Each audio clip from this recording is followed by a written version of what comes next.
अजिडो हुने, खाना राम्रोसँग चाहिँ पाचन नहुने, अविपाकको समस्या हुने, दिशा पातलो खालको देखा जाने, अपक्क अथवा चाहिँ नपचेको, पित्तवर्ण भन्छ हैन त, भनेको चाहिँ पहेँलो खालको द्रवमल भन्नाले पानी जस्तो चाहिँ दिशा गइरहने, त्यस्तै गरेर दुर्गन्धित खालको अमिलो खालको चाहिँ डकार आउने, जसलाई चाहिँ अम्लोदगार भनेर भनिन्छ, दूषित खालको, र त्यस्तै गरेर चाहिँ हृदकण्ठ दाह भन्छ, भनेको छाती घाँटी चाहिँ पोल्ने समस्या हुने हैन, घाँटीमा चाहिँ के अड्के जस्तो हुने, तिर्खा लागिरहने समस्या, यस्ता खालका लक्षणहरू चाहिँ पित्तज ग्रहणी दोष हुँदाखेरि देखिन्छन्। मैले ग्रहणी दोषको बारेमा त भनेको छु, मन्दाग्निजन्य रोगहरू मुख्य गरी तीनवटा हुन्छन्। के हुन् भनेको पाइल्सको समस्या हुन्छ, त्यस्तै गरेर ग्रहणी दोषका समस्याहरू हुन्छन्, र अर्को चाहिँ अतिसारजन्य रोगहरू हैन त, डायरियल डिजिजहरू चाहिँ हुन्छन् भनेर अगाडि पनि मैले बताएको छु।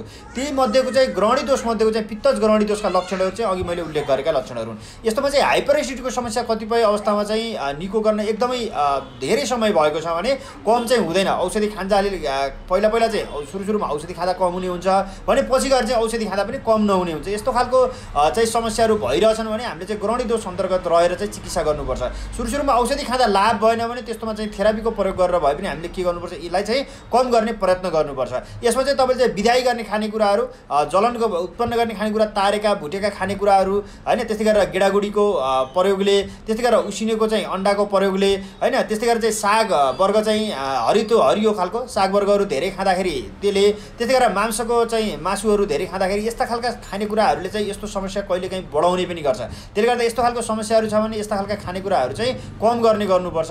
र यसमा चाहिँ अर्को चाहिँ हामीले चिकित्सा गर्दाखेरि चाहिँ दीपन पाचनीय चिकित्सा गरेर त्यसले भन्यो भने चाहिँ शोधनीय चिकित्सातर्फ चाहिँ गएर यसलाई चाहिँ कम गर्ने हामीले प्रयत्न गर्नुपर्छ। र पथ्य आहारमा चाहिँ रहनुपर्छ। मैले भनिहालेँ अघि भनेका खानेकुराहरू पथ्य आहारमा चाहिँ रहने गर्दाखेरि पनि समस्या बिस्तारै कम भएर जान्छ। धन्यवाद।